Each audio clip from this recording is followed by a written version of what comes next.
salam sejahtera untuk kita semua. Saya atas nama Yolanda Taus dari Universitas Timur, Fakultas Ilmu Pendidikan, Prodi Pendidikan Biologi. Nah, teman-teman, di sini saya akan menjelaskan tentang apa itu interaksi sosial, jenis-jenis interaksi sosial, bagaimana berkembangnya keteraturan sosial, dan konflik kerjasama akibat proses interaksi sosial. Nah, teman-teman, apa itu interaksi sosial? Interaksi sosial adalah pertukaran komunikasi perilaku dan aktivitas antar individu atau kelompok dalam suatu masyarakat. Interaksi sosial terjadi ketika individu berhubungan, berinteraksi, dan saling memengaruhi satu sama lain. Interaksi sosial dapat berlangsung dalam berbagai bentuk dan tingkat kompleksitas, mulai dari percakapan sehari-hari hingga interaksi yang lebih formal dalam konteks organisasi atau lembaga. Yang berikut jenis-jenis interaksi sosial terbagi menjadi beberapa bagian. Yang pertama, interaksi sosial formal, di mana interaksi yang terjadi dalam konteks yang diatur oleh aturan dan norma sosial yang jelas, seperti interaksi guru dan siswa di sekolah. Yang kedua, interaksi sosial informal, di mana interaksi yang diatur oleh aturan yang ketat atau norma sosial yang resmi, seperti percakapan antara teman-teman di lingkungan sehari-hari. Yang berikut interaksi simpati, di mana interaksi saling mendukung empati dan menyambut baik satu sama lain, mempromosikan perasaan kehangatan dan koneksi emosional. Yang berikut interaksi antipati, interaksi di mana ketegangan, persaingan, atau permusuhan antara individu atau kelompok dapat menyebabkan konflik atau ketidaknyamanan. Dan yang terakhir, interaksi sosial simbolik, interaksi di mana individu menggunakan simbol bahasa atau tanda-tanda nonverbal untuk menyampaikan makna seperti ritual, simbolisme, atau bahasa tubuh.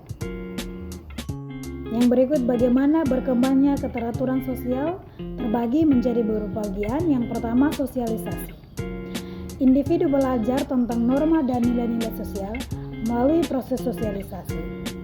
Terjadi melalui interaksi dengan anggota masyarakat, termasuk keluarga, teman sebaya, sekolah, dan media massa. Selama sosialisasi, individu belajar tentang harapan dan aturan yang diakui secara sosial.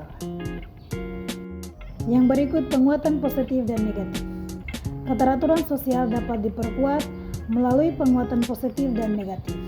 Penguatan positif terjadi ketika perilaku yang sesuai dengan norma sosial dihargai atau dipuji, sementara penguatan negatif terjadi ketika perilaku yang tidak sesuai dengan norma dihukum atau mendapat reaksi negatif.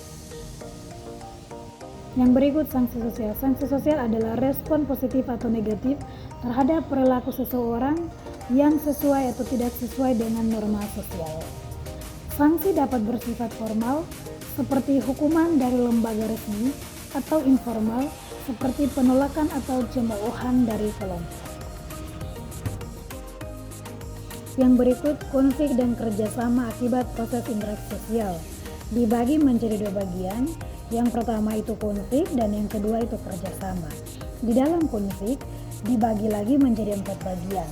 Yang pertama itu definisi, ketidaksepakatan, ketegangan atau pertentangan antara individu atau kelompok yang memiliki tujuan atau kepentingan yang berbeda. Yang kedua itu penyebab. Konflik dapat disebabkan oleh perbedaan dalam kebutuhan, keinginan, nilai-nilai, atau sumber daya yang terbatas. Faktor seperti ketidaksetujuan, kompetisi, atau perasaan tidak adil juga dapat menjadi pemicu konflik. Yang ketiga itu manifestasi.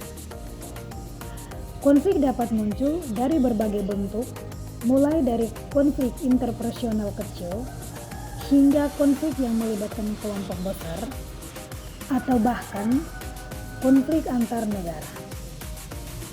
Yang keempat, dampak. Konflik dapat memiliki dampak negatif seperti kerusakan hubungan, ketegangan psikologis, atau bahkan kekerasan fisik. Namun, konflik juga dapat menghasilkan perubahan positif atau inovasi dalam masyarakat.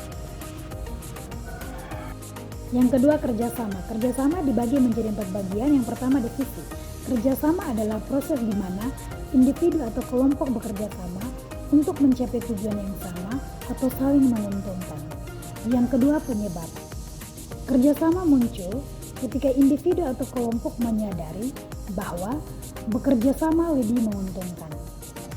Yang ketiga, manifestasi.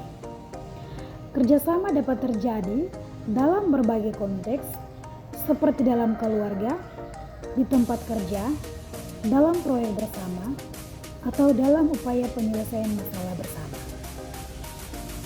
Yang keempat, dampak.